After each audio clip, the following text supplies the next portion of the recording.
What if the story you thought you knew about ancient artifacts, faith, and history wasn't the whole picture?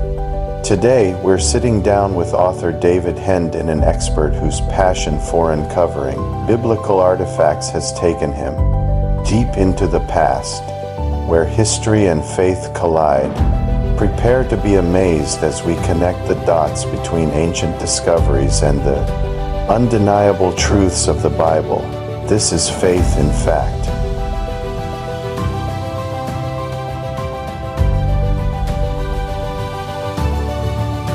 If you're enjoying this, don't forget to like, subscribe, and ring the bell.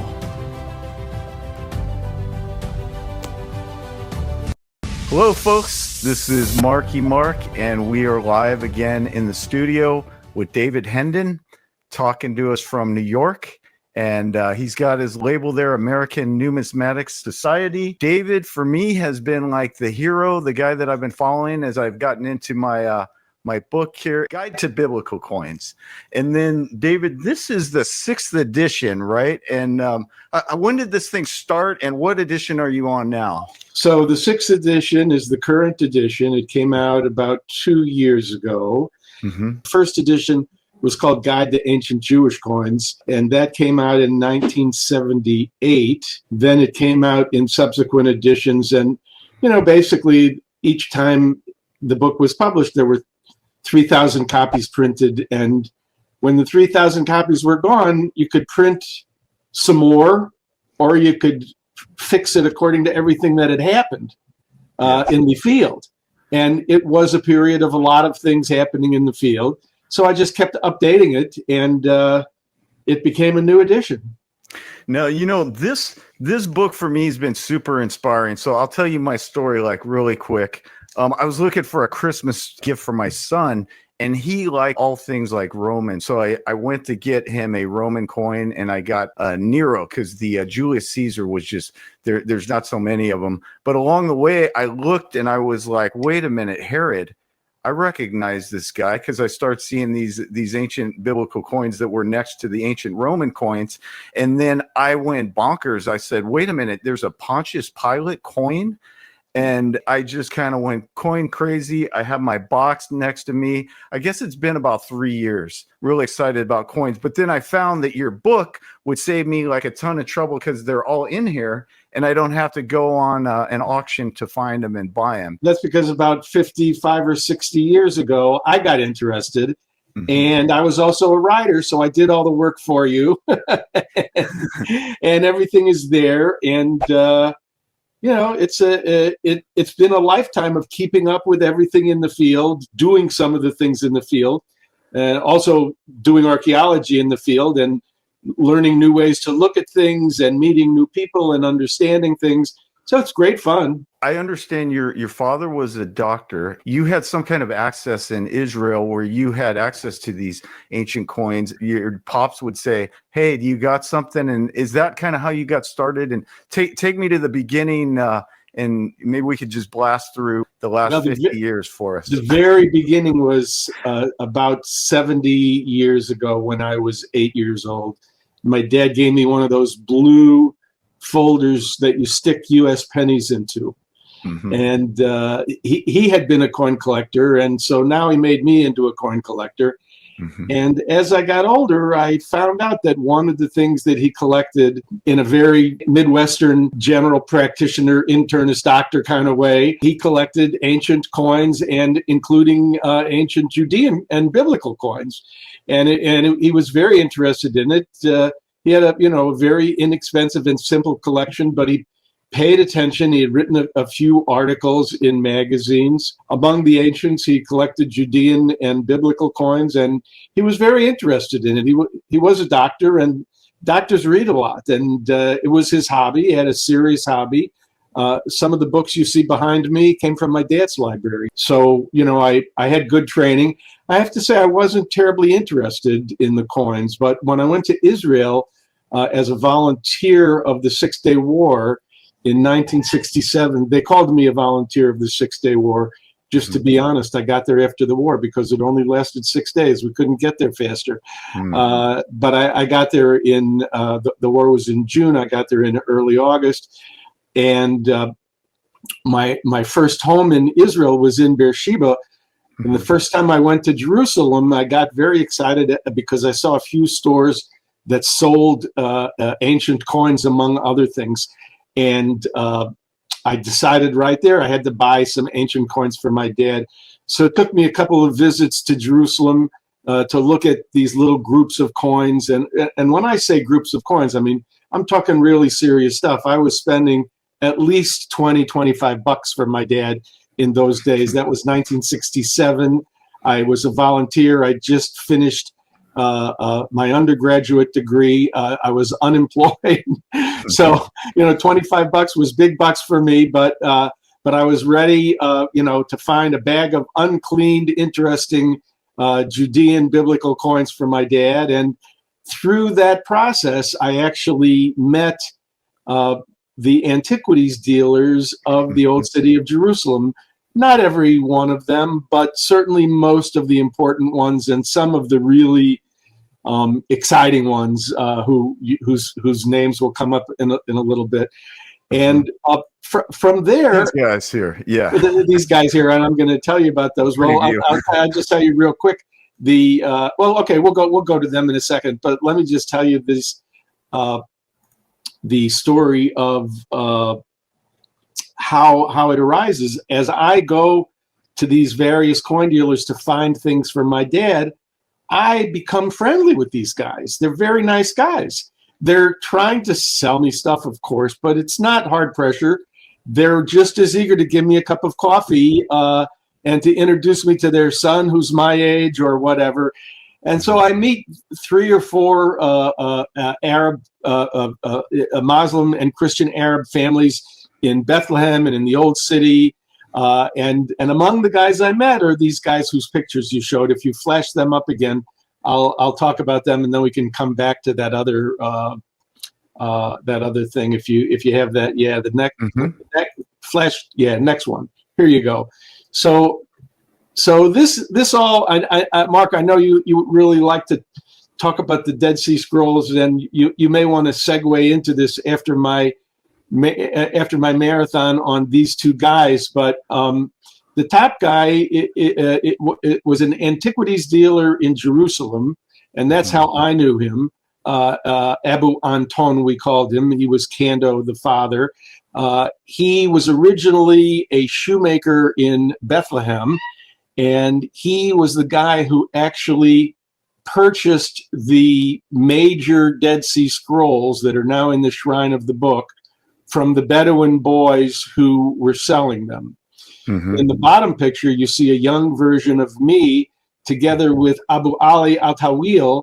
Abu Ali was one of the Bedouin boys who sold the Dead Sea Scrolls to Kando back in the late 40s or early 50s. I can't remember the exact date. Now, there were actually, I think, 3 or 4 Bedouin boys who found those scrolls in a cave. And the story is that there were actually 2 or 3 boys who were in the cave. And then there were another 2 or 3 boys who were not in the cave at the time, but were with those boys. And my friend Abu Ali was one of that group of 5 or 6 boys. And they took those scrolls to a number of antiquities dealers, not that they knew, because they were kids, they were Bedouin kids. They just happened to find it. They didn't know what it was. So they took them to all the known antiquities dealers that they could find in Jerusalem, and they all laughed at them. And one of them, like one of the last ones they showed those scrolls to, said, "Hey, yeah, what you guys got is old leather. You should be taking that to a shoemaker." And that is how they ended up going to Kando, the shoemaker in Bethlehem, who had a shop at the time where it was also on the main drag in Bethlehem, Kando shoemaker. And he had a couple of windows there. And in his windows, he often displayed ancient oil lamps or other small things that were found in the area that he bought and he was offering for sale. So that's how Kando, the shoemaker, who was my friend, and Abu Ali Al-Tawil, who is also my friend, play into the story. There's some of the characters that I met along the way. And I always say to, people always want to talk to me about the coins. I say, listen, it's not about the coins. It's about the people, man. So you never know. You never know. Yeah. And that's the thing I love about you guys. It's like you're like the grandfather of ancient biblical coins. You were the first one I understand there was a Jewish gentleman who wrote a book before your book that you might have, did you have any references yourself when you got started? Yes, well, indeed. So first of all, there was a book written in the 1950s about the collection of Adolf Reifenberg. Mm-hmm.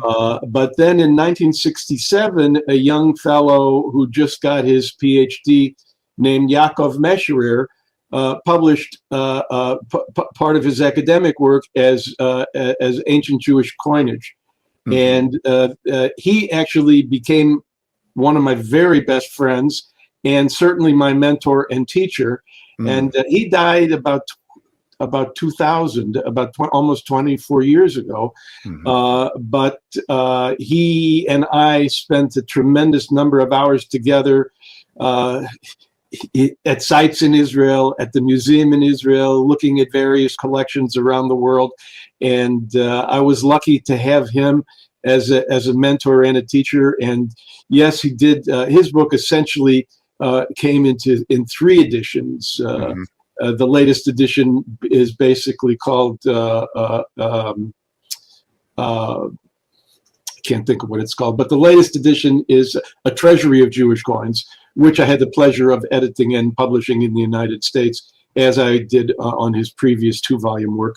I published it in the United States through my numismatic publishing company at that time. Now, how many sites have you been to, David, where like on our first slide, it shows if you could tell us a little bit about this one right here. And I imagine you've been to many times where somebody's discovered a hoard or one of these Bedouin collectors would have something and you would make an exchange. If you could tell us roughly what were those encounters like? And then also what types of coins were you finding? Were they always like Judean coins? Or if you could tell us a little bit about Sure. That. So 2 questions, I'll divide them up. But first of all, I'll answer the question about excavations. Mm-hmm. So I have to say that I personally participated in the excavation at Sepphoris, which is in the north in the Galilee. I was there for 3 seasons, the first season, the second season, and then the summary season quite a few years later, which we wrapped up the excavation and got ready to publish the results of the excavation. So that's at Sepphoris, and I had the great opportunity to work with the archaeologists Eric and Carol Myers from Duke University, quite amazing, also great friends and mentors. In the sites, actually, it's not so easy to find coins, Mm-hmm. I can just remember very vividly the very first season at Sepphoris. It was a 6-week season, and I don't think that there were more than 40 or 45 coins that were found, and there were no really interesting hoards. They were all, kind of stray Roman or Judean or occasional Seleucid Greek coins, that were found, and they were almost always in poor condition. I remember that the very first season I had more time on my hands, and I was able to bring home all of the coins from the excavation and clean them and conserve them, for the publication. Usually sort of a very quick and dirty job gets done. I did sort of the collector's finesse job. So if anybody ever looks at the coins from Sepphoris season 1, they're going to look great compared to most excavation coins. And also excavation coins really are ugly. They're usually found as single coins, not hoards. And they're usually well corroded on both sides. But you never know. You just never know. The next coin you find might be the rarest or the most perfect. And now you talk about coins that are in the market that I've seen over the years. So first of all, I'll tell you a funny story. this is today, right? So I'm telling you today that last week, one of my friends who's a collector in Canada sent me a photograph of a coin. He said, David, do you know what this is? I found it in the stuff that my grandfather gave me, and it was found near Hebron. And it's an uncleaned, unattractive coin, but I recognize that it's a Crusader coin, and it looks to me like it's quite a rare Jerusalem Crusader coin. But I took a quick look in the books, and I couldn't find it. So I wrote to a couple of friends that I know who are experts in Crusader coins. And one of them says to me, yeah, you're right. It's a rare coin. That's the 12th known example. It has the Tower of David on one side, and it has the edicule of the Church of the Holy Sepulchre on the other side. Sorry, I don't have a picture available. As I say, it was uncleaned. I knew exactly what it was. I just couldn't find it in the darn books. And anyway, the lucky guy, the coin was worth $5,000. So he was happy. But I have to say that I did look at a lot of coins over my years of active collecting. And during those years, I usually visited Israel 2 and sometimes 3 times a year. That was when I was a journalist or in the publishing business, or when I was a literary agent. But up until around 2000 or 2003, I visited Israel 2 or 3 times a year. And in the early years, in the 70s, when the law in Israel was a little bit different than it is today, many people brought coins to me when I was in shops. Like when I was visiting Jerusalem, the word got around that I was visiting Jerusalem, and some of the folks would come in from their country estates or wherever they lived, and visit me and meet with me in coffee shops or dealer shops in Jerusalem. And I often saw, I don't want to say unique hoard material. I can't say what it is or what it was. I think that it was more or less mostly accumulations, but it was a lot of coins that I saw. So, and I had the opportunity to see more than hundreds of thousands of coins. I would say 1 million. Wow. I would say I examined probably 1 million coins. What kind of coins did I examine? I would say 80% biblical Judean coins that were found locally, 20% Crusader, Islamic and Greek and Roman coins that were found locally in Israel. That percentage is just because, there's lots and lots of widows' mites found in the area of Judea. There's, hundreds and thousands of them, but and lots of procurator coins are found, where they're found. But Mark, go ahead. I was going to say one of the things that you showed and I didn't get to was that little Herodian oil lamp that was found in the wall of the excavation at Ein Gedi. I did not have the opportunity to participate in that excavation. It took place before my academic interest in archaeology. However, I did visit the excavations and ruins at Ein Gedi at more than one occasion, and I know just where this lamp was found, and it was found in the plaster wall of the ruin of a home from the 1st century. And actually, it was my teacher, Yaakov Mesherer, who first published this and figured it out. They found inside this Herodian oil lamp 139 bronze prutas. Nobody could figure out the number. Everybody thought it was random. People described it as a coin hoard because the coins were worth a lot of money. And in fact, if you look at that picture, by the way, there's even a stone on the right side of the oil lamp that's, by the way, that's a typical Herodian oil lamp. They're still available on the market, and they're very interesting. And that's a stone that actually filled the big hole, which we call the fill hole, in the center of the oil lamp.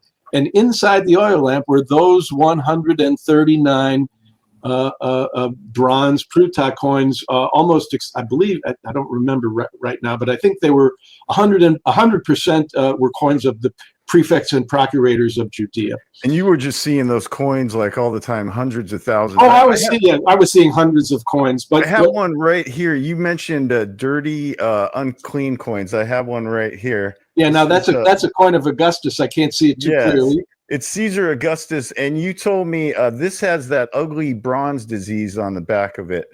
You can see there. Yeah, I You told me can't. if I send that to you, you can Yes, clean that up. But yes, I just haven't that gotten can to it.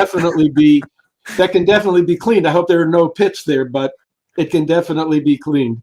Yeah. And by the way, I would say that coin is 100% not from the Holy Land, not found in the Holy Land, Mhm. but a fantastic coin for people that are interested in the period that I'm interested in, which I will call the Second Temple period, which ends, after the beginning of Christianity, and Well, it's then just of so course we go amazing. into.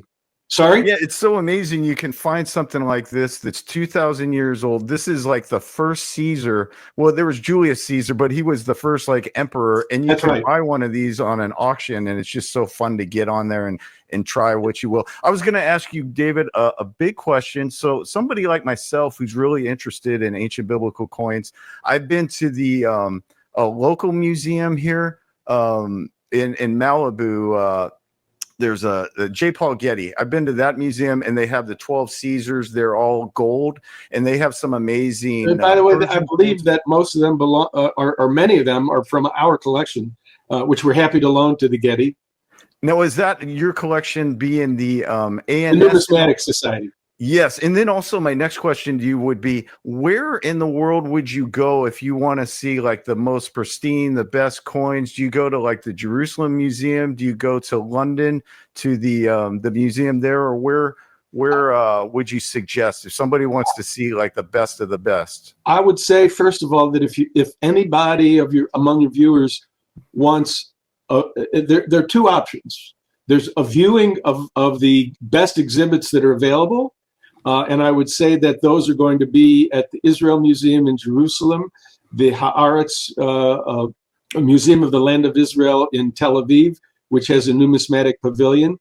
The British Museum has an amazing collection, the Metropolitan Museum of Art, the Getty, and many of the other. I understand you can have like a private session where you view the coins. Is that that was my part two?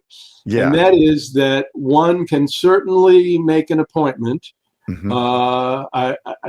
I don't know, everybody's time availability, but what I can say is that if there's somebody that has a specific interest, mm-hmm. I'll tell you my story. When I was a kid back in the early 70s, and before I started meeting numismatists around the world, I visited London, and I decided to go to the British Museum, and I made an appointment, and I visited one of the curators. I don't even remember who it was. They were very kind. A gentleman had a British accent. That's all I remember. And he was very kind. And he said, what would you like to see? And I said, I would like to see the ancient Judean coins. And, they brought me into a back room, and I was sitting like in a big vault area that had all these trays and stuff all around. And I sat down, and he said, oh, yes, the ancient Judean coins, they would be, those 15 shelves over there. What would you like to see more specifically? So anybody that goes to visit the coins should be aware that the backroom viewings probably do not have an offering of an array of one emperor each from the biblical period or each of the 12 Caesars. So you should see what they have on, find out what the museum has on display, go to their website. Mm-hmm. Many years ago, the Jewish Museum in New York also had an interesting coin exhibit. I don't know if they still do, but I set that up with Professor Mesher. So, let me go back to that. Let's talk about the money changers. That's a good idea. Okay. So let me lead into the money changers by finishing the story that I was telling about that Herodian oil lamp that had 139 prutas in it. Sure. Meshwer said to himself, why are there 139? That isn't any fraction that we know of a shekel. And, he figured that it would, because of the location of where the lamp was, it had to have been put in not as a hoard, but as a kind of a deposit for good luck in the home that was being built. Mm. The oil lamp is in itself a symbol of eternity. And the coins, 128, it at the current rate in the first century was apparently a half of a shekel, which was a holy amount of money. So if you would find 128 prutas, which was a half of a shekel, in an oil lamp, you would say, oh, that was a half of a shekel. Mm-hmm. You wouldn't think so much if you found 139 unless you knew about the money changers and how the money changers worked in the ancient world. Oh, and by the way, I want to interrupt. This is all shown in your book right here. If these slides I took directly from the book, and so you can go through the book and enumerate everything that we're talking about here. Yeah, and probably in better detail than I remember, because with all due respect, I did not study for this discussion. Yes. Anyway, just winging it. Here's the money changers worked from country to country, town to town, village to village, for reasons that had to do with the financial markets. I am going to talk to you today about the money changers in the area of Jerusalem and how they related to the temple. Many of these explanations can be drawn out, but I'm going to explain to you about the money changers in Jerusalem because that's relevant to the coins that we're talking about. Mm-hmm.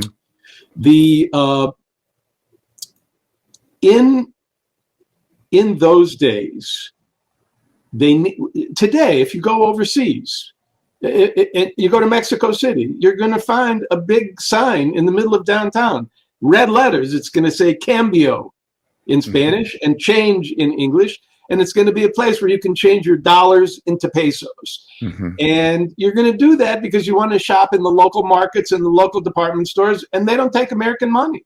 They only take the Mexican money. It is possible that today, in 2024, you don't need any money. Mm-hmm. That's a bad thing for me, but you can use credit cards, and then you don't have to change any money. And then my discussion of the money changers 2,000 years ago suddenly becomes a little less relevant to our lives today. But we still have money changers, and we do understand them. And we do understand, I mean, they can afford to pay the rent on those shops that they have, which means that they make money. They make a profit. They pay people, and the owners make a profit on changing our money on a small scale or on a big scale. You know, some of those guys have tourist operations, and they also have commercial operations. They work with companies that need to change money, and everybody that needs to change money pays. Well, back in the biblical day, it was the same way. Yeah, and those were the Gospels. Those money changers made a big hit when Jesus goes into the temple 2 times and does the purging. So that's Jesus did not like the money changers, not because he objected to them having a business and earning money. He did not object. But if you read the scripture, what you will see is, I believe, that the money changers moved from the outside area into the temple court and began to ply their trade in a very rowdy way. Hey, come over here and change your money with Joseph. No, come over here and change your money with Benjamin. I'll give you a better rate. No, come and change your money with me. I will give you a better rate. And it got very rowdy. And it got Jesus very angry that he perceived that these guys were defiling a holy area of the temple, and therefore he upset their tables. But yeah, he made his father's house a den of thieves and merchants, and he didn't appreciate that. Exactly. So, but the money changers, in their own right, did have a legitimate role to play, and they charged an amount. The rabbis later called that amount to change a cold bone.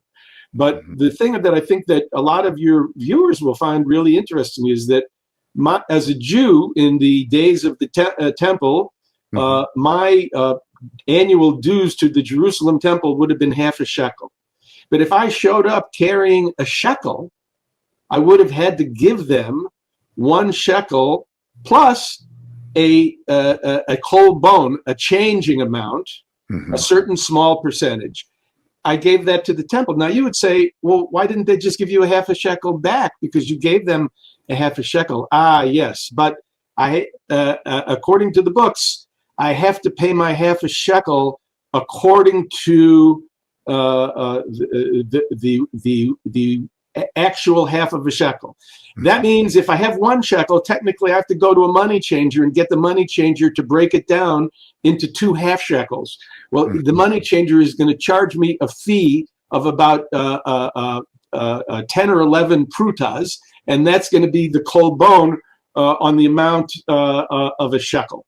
And so if I'm going to give them what I would have given to the money changer, and they're going to give me the change that the money changer would have given me, then I'm not allowed to save a step by going to the temple and getting a better deal. As a Jew in the ancient times, I was obliged to do my deal with the temple that was not more favorable to me than a deal with anybody else. So I had to pay the temple the same exchange fee as I would have had to pay to the money changer. And that was the way that it went. And then, as I said, the money changers had a legitimate role at a certain time, and it, according to the different tales in the New Testament, we learn that they become very unrowdy and very annoying to Jesus at his time worshiping in the temple. Now, David, the actual taking the steel, the silver, the gold, the bronze, and converting that into the coin. I see in your book you have an actual die here that was discovered.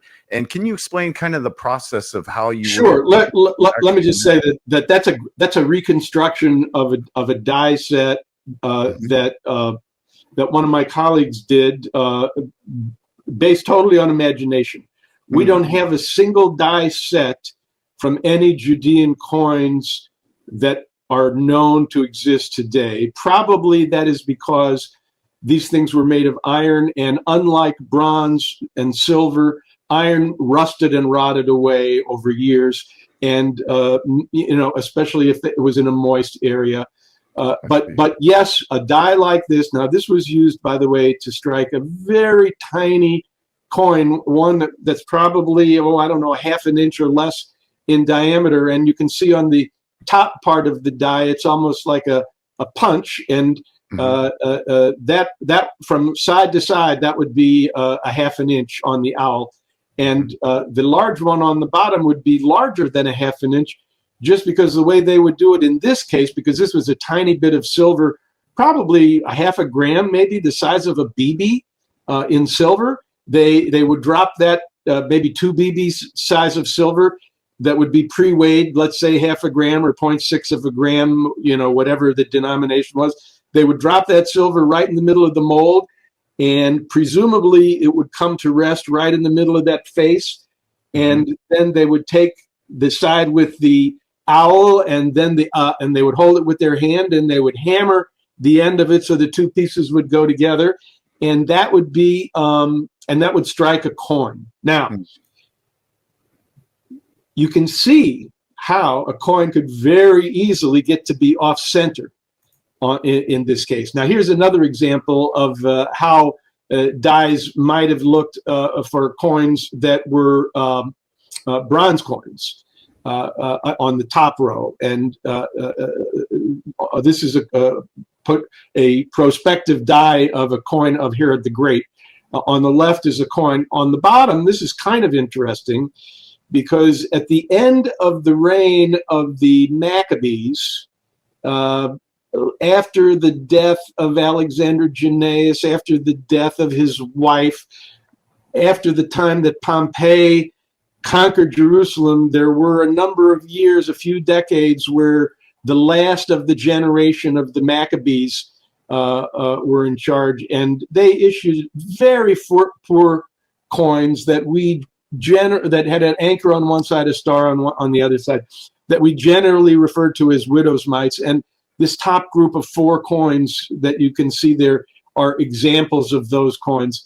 Interestingly, among the very earliest coins of Herod the Great were some very crude coins that in a way copy some coins of Herod the Great, but in another way look very, very similar to these widow's mite type coins these small pruta type coins that were struck by the Maccabee kings. And you can see on the bottom row there are 4 coins, and in each example there is an anchor surrounded by a circle, surrounded by an imitation of an inscription, just exactly like the row above. And on the other side, on the bottom row, are letters, but the letters are so crude. The letters usually can be seen to be some version of King Herod in Greek, but they're so crude they look very much like the star designs on the widow's mites. Exactly what their connection is, why they were used, possibly they were needed in certain markets, and they went from being copied from the Maccabee coins to being copied from the Herod coins. Very interesting. We don't know the answer, but if you take the definition of widow's mite to be the smallest coin in circulation at the time of Jesus, then even though these coins are technically, the Maccabee coins could be, 30, 40 years before the birth of Jesus, 50 or 60 years even before the birth of Jesus, but and the Herodian coins a bit closer. So we can assume that those coins, those teeny tiny bronze coins that weighed more or less 1 gram or less, that those coins were in circulation in the markets among poor people who used money to buy and sell things during the time that Jesus lived and immediately after that. Mm-hmm. And we wanted to get into something that a lot of people seem to know about the Dead Sea Scrolls. It's talked about quite a bit, and it's amazing that you were familiar with some of the people who made that original discovery. One thing that doesn't come up a whole lot, though, is the ancient coins that were also found in those same caves. Well, the general answer is, alas. The truth of the matter is that back in the 1940s and early 1950s, when Bedouins and other people discovered Dead Sea Scrolls and other objects in the caves in ancient Judea, they were not in any organized excavations, and coins that were found in those caves, nobody knows if there were, how many coins were on the market in the 30s, 40s, and 50s, and 60s, and 70s that came out of those caves. The Israel Antiquities Authority has done a really good job in, licensing dealers and cracking down on illegal people who steal from archaeological sites or other illegal places. But there are legal dealers, and we know that from the last 30 years, there have been excavations by legitimate archaeologists, both archaeologists of the Israel Antiquities Authority, archaeologists from other universities, many of whom I know am in touch with, and coins in the area of where the Dead Sea Scrolls have been recovered have been found in caves, and those include coins that were found down right near the Dead Sea around Qumran and Ein Gedi, and going up into the hills of the Judean desert where different scroll fragments had been found or suspected. It's hard to find caves, and for 20 or 30 years, even 40 years, it's been hard to find caves in the Judean desert that have not been looted in some way in the past. The archaeologists have been very lucky, though, because in modern times, in the last 30 or 40 years, the archaeologists have had the benefit of things like metal detectors, advanced climbing tools, abilities to climb into places. And for example, I know archaeologists who have excavated in caves that were presumably looted in previous times, and during their excavations they found some coin hoards either underground, between or behind rocks, and also found other things in areas that were not immediately apparent to the archaeologists. So, I mean, there's still a lot going on, a lot interesting. There are archaeologists, by the way, anybody that's really, interested in the archaeology and the Bible should really have a look at the Biblical Archaeology Review. Every year puts out a list of excavations that are looking for volunteers. My first excavation volunteer, I was an old man of 40 years old. I brought my 2 kids and my fiance, and we stayed for 6 weeks. The second season, I just went back for a couple of weeks, and then as an old man, I went back in my late 60s for another several week season, and it was fantastic. And I can recommend seriously volunteering as an archaeologist. By the way, when I was a volunteer, I gave, I think over the 6 weeks, I gave 2 or 3 lectures to the volunteers and the students and the faculty. Everybody was interested in the coins. And by the way, in the first season of Sepphoris, the day after or 2 days after my lecture about numismatics, and Mark, one of the things that I was talking about was the very thing you asked. I mean, you showed pictures of dies, but people that have time to look in my books can see pictures of strips of flans, planchets that were cast together and later struck in lines, by being pulled through. And I was explaining that to my students, and I showed them a fragment, a photograph of a fragment of a piece of a little casting device where the mint would use them. And I'll be darned if within 2 days later, one of the students didn't put out the call for me to come to her site, and she gave to me a piece of limestone that on one side was clearly intended to make cast planchets for Judean style coins, exactly the style coins of those that I showed you. Unfortunately, that piece, even though it was registered at the excavation, was missing in action. Yes, exactly. And by the way, I can't be positive, but I'm pretty sure that a very version of that picture, Mark, was shown to those students, because that's what they showed me, a small broken fragment of one of those types of things to make plans. So, so that led to some knowledge. Unfortunately, I would have liked to have made some copies and find out how much each piece would have weighed and exactly what shape it would have been to be able to measure it against known coins.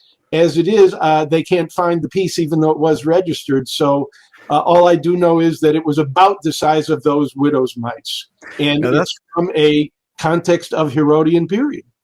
That's, really, I think the amazing thing with coins is you have all these historians, we're in school all the time. We're reading books. We're reading about history. We're reading about these artifacts, this archaeology. But the amazing thing is that in 2024 that you can have a piece of history like that in your hand. And as you said, you can actually go in and engage and find these things in the earth. I've heard one archaeologist suggest that maybe 20% of what's out there has been discovered archaeologically, but there's like a vast wealth of things. Yeah, I wouldn't venture to guess. And I would say that, I mean, what, here you have, what is it, 1 or 1.5 square miles, old city of Jerusalem.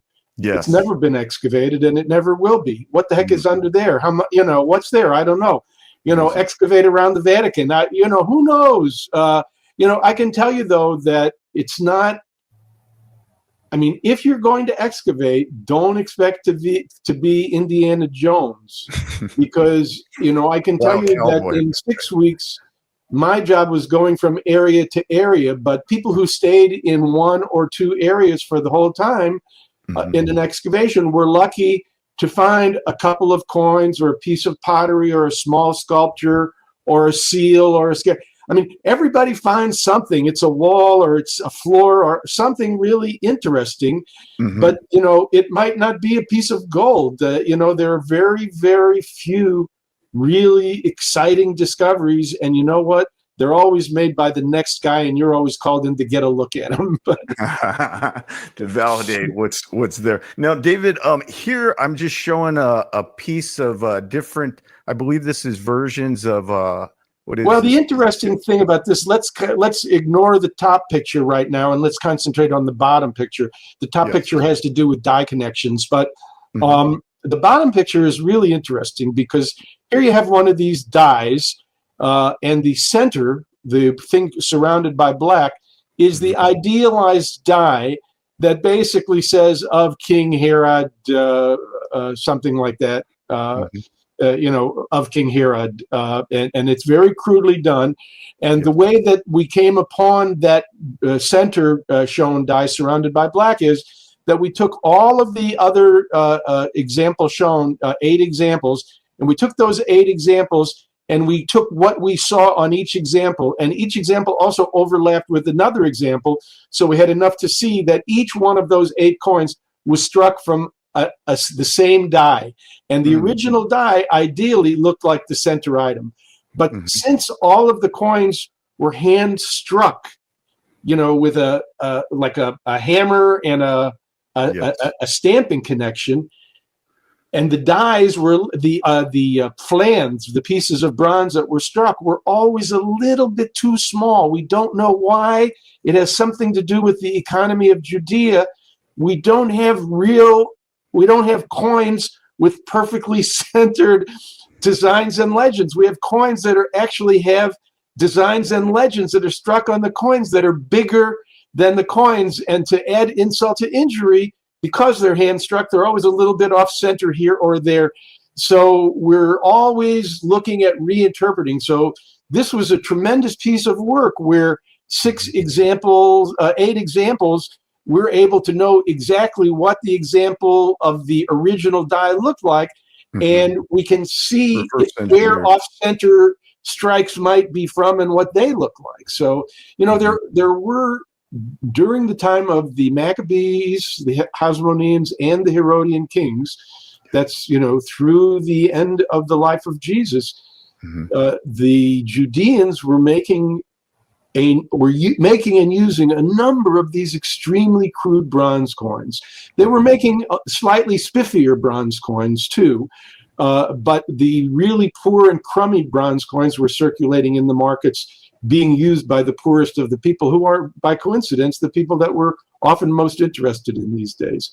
Now, one of the coins that circulated were coins of Pontius Pilate, but I have to warn you that here we're looking at a stone that was found at Caesarea Maritima that actually carries the name of Pontius Pilate, the prefect under Tiberius, and you can read the Latin right there. But the truth is that that's the only place where we know of where Pontius Pilate's name exists, other than in history books.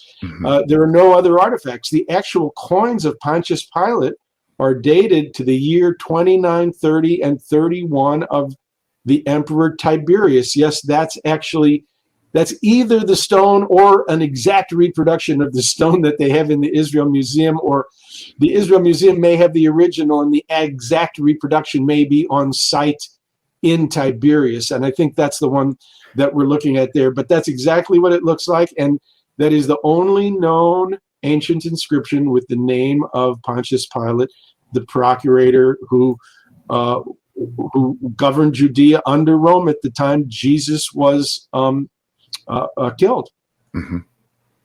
It's amazing history. And then let's see, David, the next one here.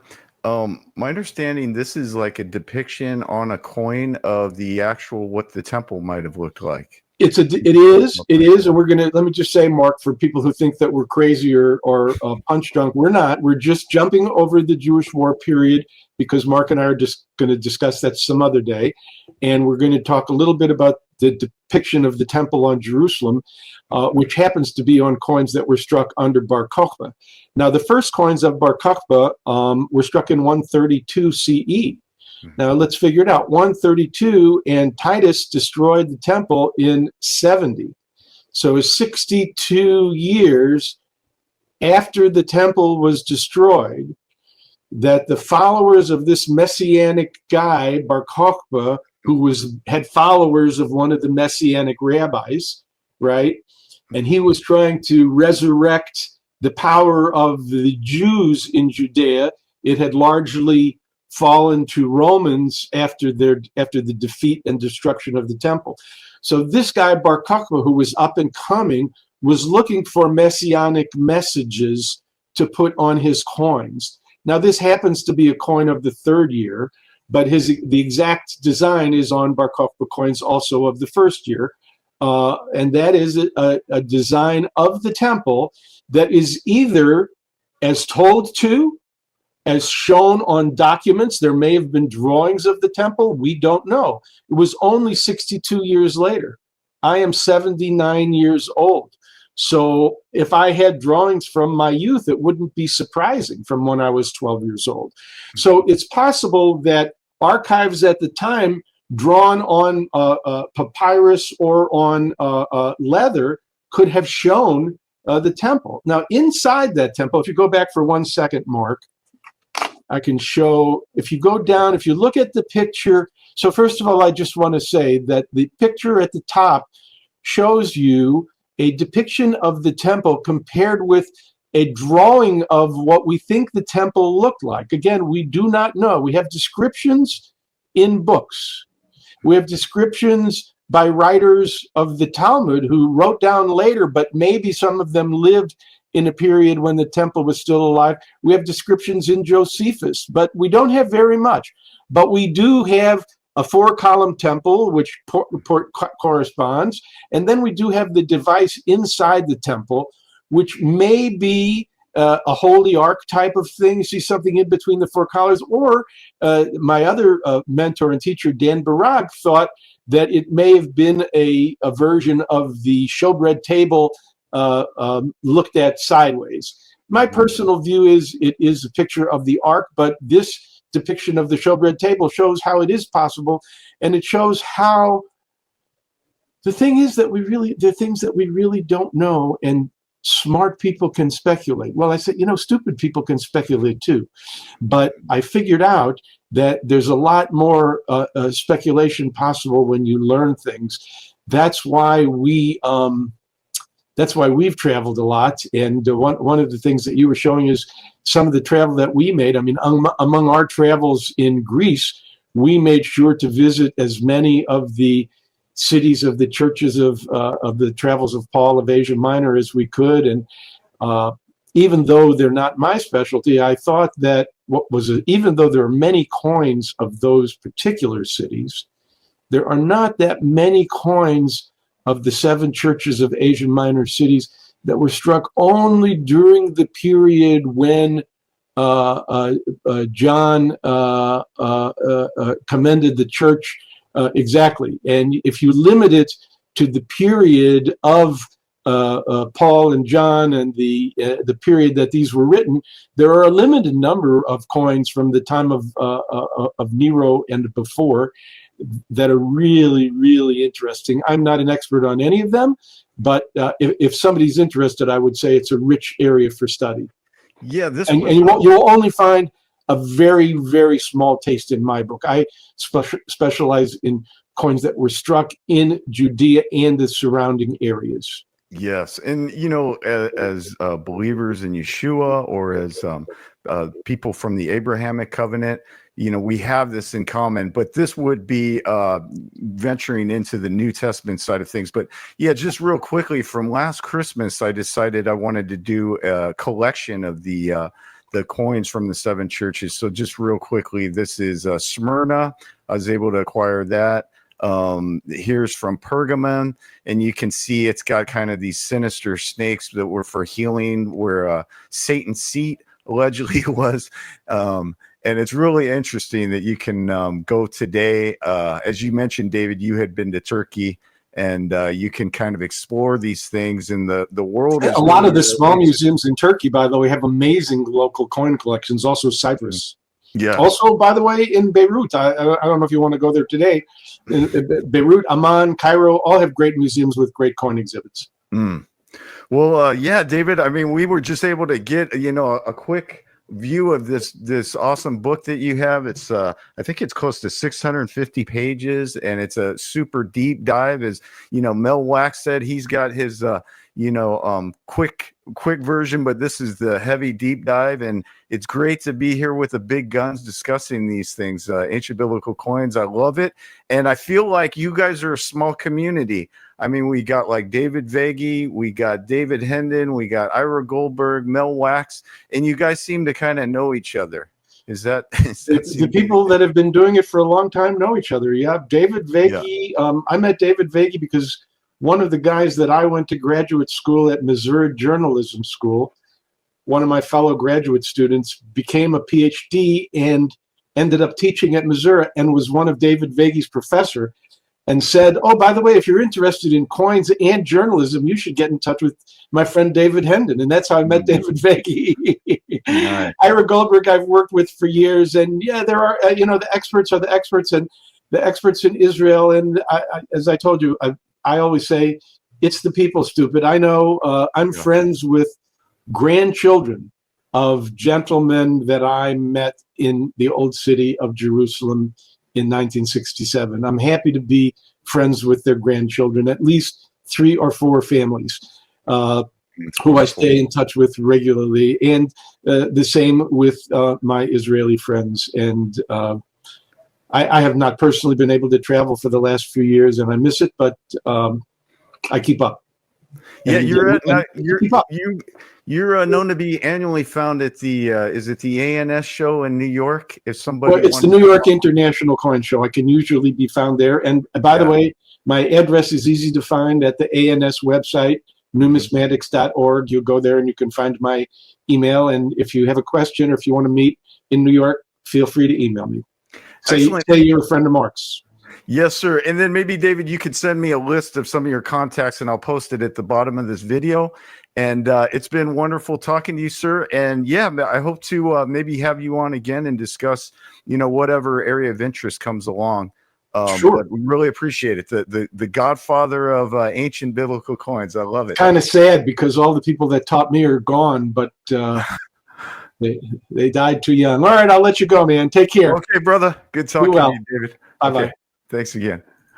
If you're enjoying this, don't forget to like, subscribe, and ring the bell.